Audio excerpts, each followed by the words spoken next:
Leo bia ni rahisi bei yake kuliko lita moja ya petroli. Bia, nakubaliana na wewe Oscar. Bei ni rahisi kuliko lita moja ya petroli. Sasa unajua kumekuwa kuna ule usemi wa muda mrefu sana kwamba don't drink and drive. Unanielewa? Kwa hiyo kwa sasa just drink, don't drive. Acha gari nyumbani. Kwa sababu katika hali ya kawaida bia inauzwa bei rahisi kuliko mafuta ya petroli. Of course, na kwa sababu inashauriwa na wataalamu don't drink and drive. Kwa hiyo you just drink, don't drive. You just park your car, go to the bar and have fun. Afu wakati wa kurudi nyumbani inakuaje? Nimesemaje, kuna taxi mtandao zipo, boda bajaji. Boda ishi hapo hapo. Taxi hazitumii mafuta.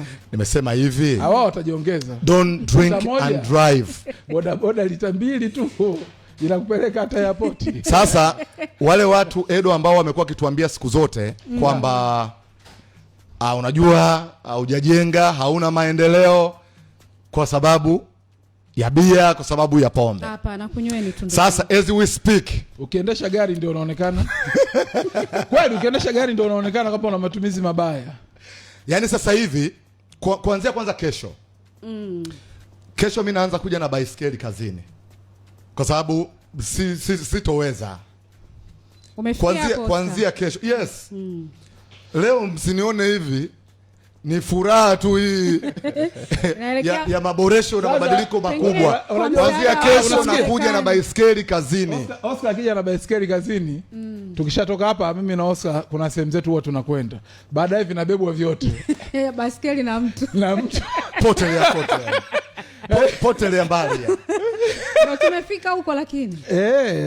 Mimi sijui kama tumefika huku, ila kuanzia kesho usafiri wangu ni baisikeli.